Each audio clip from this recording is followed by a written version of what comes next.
Hey guys, okay, so we are on chapter 10, and I really miss having everybody in front of me when I read this because I feel like it's so much easier to talk about the little things that are happening and hear your questions and make predictions. And it's so hard when I'm just talking to my phone and then you guys just hear me talk but you can't talk back. So we'll just do our best with this. But remember in the last one, Henrik talked to Anne Marie about being brave and how it's sometimes easier to be brave when you don't know all the details, because sometimes the details let you know how scary things are, how dangerous things are, and it's a little easier to be brave if you aren't really sure um, about all the little dangers. So that's why he said it's actually better to not tell Anne Marie all the little things that are going on. So she knows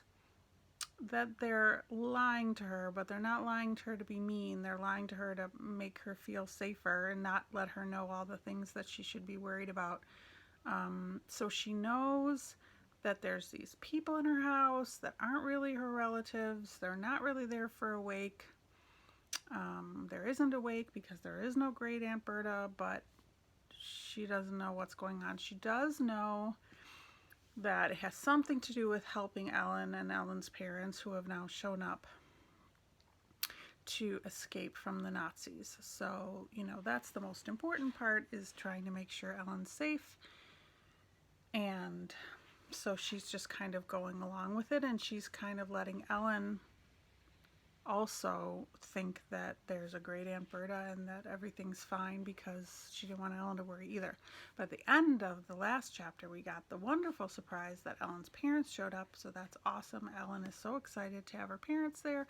Now we know that they are safe and that they got out of the city safely with Peter, who brought them. So now, besides Anne Marie's family, well, her dad's still not there, but everybody else is there, and Uncle Henrik. There's also Ellen and her parents and Peter, and then a couple of random people. There's like an older couple with a baby, and then there's this other man that walked in by himself. So we're not really sure exactly who those people are, but they have something to do with this whole thing with the Jews trying to get away from the Nazis. Okay, so here we are. Chapter 10 is called Let Us Open the Casket. Remember, casket is another word for a coffin. You are all here now, Uncle Henrik said, looking around the living room, so I must go. Anne Marie stood in the wide doorway looking in from the hall. The baby slept now, and its mother looked tired. Her husband sat beside her, his arm across her shoulders. The old man's beard was bent. Peter sat alone, leaning forward with his elbows on his knees. It was clear that he was deep in thought. On the sofa, Ellen sat between her parents, one hand clasped tightly in her mother's. She looked up at Anne Marie but didn't smile. Anne Marie felt a surge of sadness. The bond of their friendship had not broken, but it was as if Ellen had moved now into a different world, a world with her own family and whatever lay ahead for them. The elderly bearded man looked up suddenly as Uncle Henrik prepared to go. God keep you safe, he said in a firm but quiet voice. Henrik nodded. God keep us all safe, he replied, and then he turned and left the room. A moment later, Anne Marie heard him leaving the house. Mama brought the teapot from the kitchen and a tray of cups. Anne Marie helped her pass the cups around, but no one spoke. Anne Marie, Mama whispered to her in the hall, you may go to bed if you want to. It's very late. Anne Marie shook her head. But she was tired. She could see that Ellen was too. Her friend's head was leaning on her mother's shoulder, and her eyes were closing now and then. Finally, Anne Marie went to the empty rocking chair in the corner of the living room and curled up there with her head against a soft padded back. She dozed off. She was startled from her half-sleep by the sudden sweep of headlights through the sheer curtains across the room as a car was pulling up outside. The car door slammed and everyone in the room got tense. No one spoke. She heard, as if in a recurring nightmare, the pounding on the door and then the heavy, frighteningly familiar staccato of boots on the kitchen floor. The woman with the baby gasped and began suddenly to cry. The male accented voice from the kitchen was loud. "We have observed," he said, "that an unusual number of people have gathered at this house tonight. What is your explanation?" So we know kind of from the fact that Anne-Marie's remembering the familiar sound of the boots stomping and the loud voices, we know that this is probably some Nazi soldiers that have come in. So he's yelling at them, saying, "Why are there so many people in this house? What's your explanation?" "There has been a death," Mama's voice replied calmly. "It is always our custom to gather and pay our respects when a family member dies. I'm sure you are familiar with those customs." One of the officers pushed Mama ahead of him from the kitchen and entered the living room. There were others behind him. They filled the wide doorways. As always, their boots gleamed. Their guns, their helmets, all of them gleamed in the candlelight.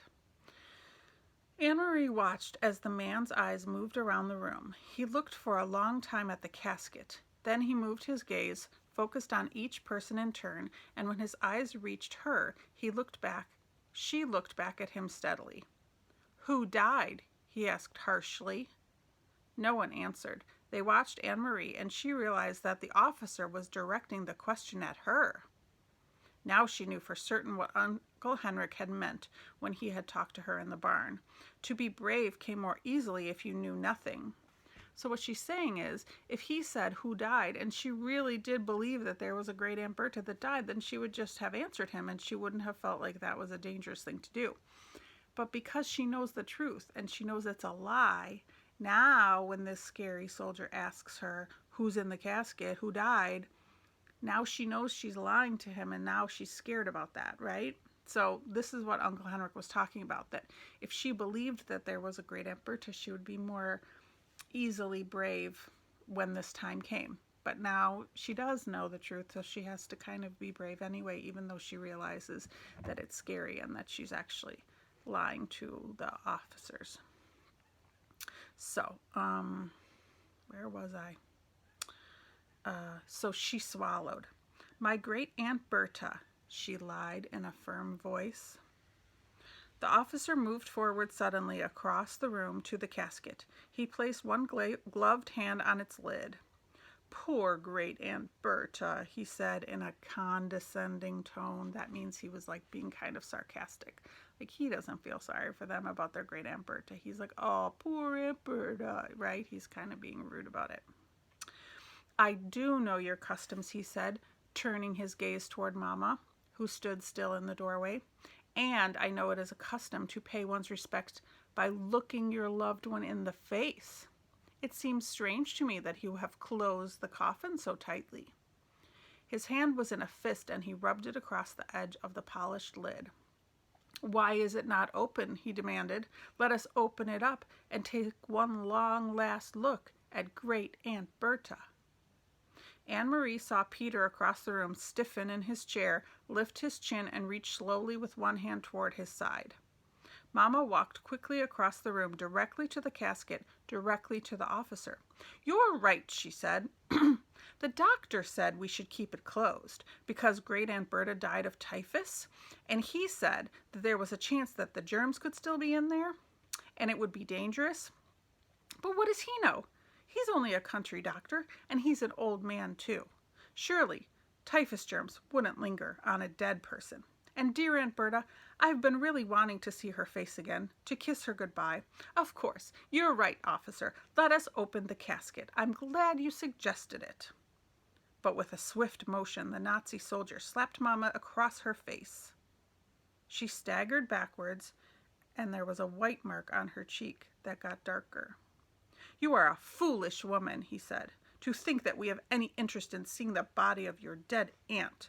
Open it after we leave," he said. With one gloved thumb, he pressed the candle flame into darkness. The hot wax spattered on the table. "Put all these candles out," he said, "or pull the curtains closed." Then he strode to the doorway and left the room. Motionless, silent, with one hand on her cheek, Mama listened. They all listened as the uniformed men left the house.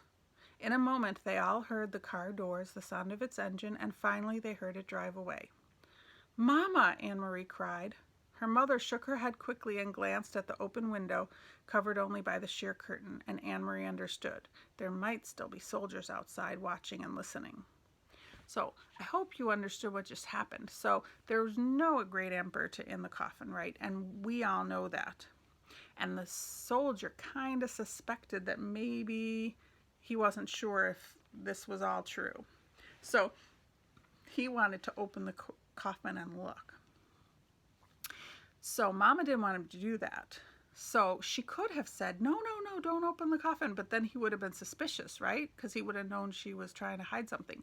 So instead, she kind of tricked him. She said, yeah, you're right. We should open the coffin, even though the doctor told us not to because the body could be contagious with the disease that she had when she died.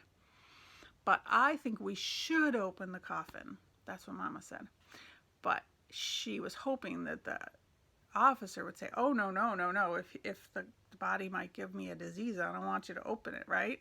And that is what happened. That the officer was like, no, you can open it after we leave. We don't want to risk getting the disease. So that was really smart. Of course, he slapped Mama in the face when he said it, which was horrible and scary, but it was very smart of Mama to think of that kind of a lie instead of just hoping he wouldn't open it or telling him not to open it because he wouldn't have believed her. But because she pretended that she wanted to open it, but at the same time letting him know about the disease, this made-up disease that's not really true, that was a good lie to come up with so that he would agree that they shouldn't open the coffin after all. And now they're finally gone. But they're all pretending to still be at a wake just in case there's still one officer waiting outside listening in. Peter stood and drew the dark curtains across the windows. He relit the extinguished candle, and then he reached for the old Bible that had always been there on the mantel. He opened it quickly and said, I will read a psalm. So they're still pretending that this is a real wake where they, read prayers from the Bible and bless the body and all that. His eyes turned to the page he had opened at random, and he began reading in a strong voice. Oh, praise the Lord, how good it is to sing psalms to our God, how pleasant to praise him.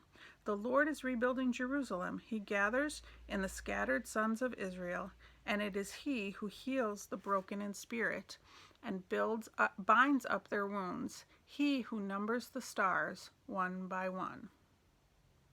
Mama sat down and listened. Gradually, they each began to relax. Mama could see that the old man across the room moving his lips as Peter read. He knew that psalm by heart. Anne-Marie didn't. The words were not familiar to her. She tried to listen and understand. She tried to forget about the war and the Nazis, and she tried not to cry. She was trying to be brave. The night breeze moved the dark curtains at the open window. Outside, she knew the sky was speckled with stars. How could anyone number them one by one, like Peter had read from that psalm? There were too many stars. The sky was too big. Ellen had said that her mother was frightened of the ocean because it was too cold and too big. The sky was too, thought Anne-Marie. The whole world was. It was too cold and too big and too cruel. Peter read on in his firm voice, though it was clear that he was tired. The long minutes passed. They seemed like hours. Finally, still reading, he moved quietly to the window. He closed the Bible and listened to the quiet night. Then he looked around the room. Now, he said, it is time. First, he closed the windows, and then he went to the casket and opened the lid. And unfortunately, that's the end of that chapter. I know that's kind of a cliffhanger, right? Because we're dying to find out who is in the coffin, and he's finally going to open it, but you're going to have to wait till I read the next one. But did you hear that in the psalm that Peter read, he talked about numbering the stars, and Anne-Marie was thinking about that idea and how only God would be someone who could actually number the stars one by one because there's so many. How could you possibly count them? Just like our book, Number the Stars, right? Okay, guys, I miss you. I'll see you later. Bye.